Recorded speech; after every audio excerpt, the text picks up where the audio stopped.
Kanya-kanyang diskarte ang mga turista na sa Baguio na pero wala namang matutuluyan. At saksi live si Katrina Sos.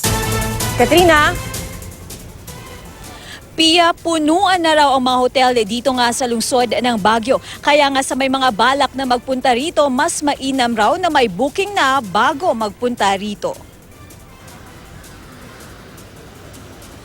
Kahit gabi na, punuan pa rin ang parking space dito sa Burnham Park. Pati sa kaharap na kalsada, nakahilera pa rin ang mga sasakyan.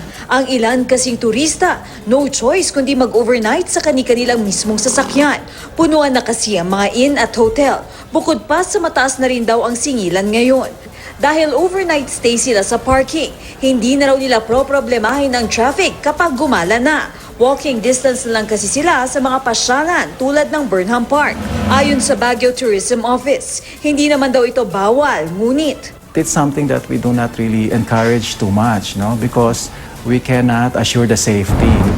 isa sa mga pinakapinaghahandaan ng Baguio LGU, ang pagbigat ng daloy ng trapiko lalo't inaasahang magdodoble ang bilang ng mga turista dito sa City of Pines kumpara noong Holy Week 2018. We assume that it's more, double or even triple po yung number ng bumisita dito. So we are ready to handle yung influx ng people, and with the influx of people, we expect yung influx po rin ng vehicles. Sa ngayon, maluwag-luwag pa ang daloy ng trapiko sa City of Pines. Nagkakaroon lamang ng build-up sa mga pasyalan o kaya sa mga sakayan ng bus kung saan nagkakabuhol-buhol ang mga sasakyan. Kung may mga turistang dumarayo, ang ilang residente naman, bye-bye Baguio muna raw. Uwi ako ng probinsya namin. Agaw lang naman na kami. Masyado nang crowded. Maraming bisita. Pia, ngayon nga ang dagsa ang mga turista dito sa lungsod ng Baguio. Zero crime rate naman ang target ng mga otoridad.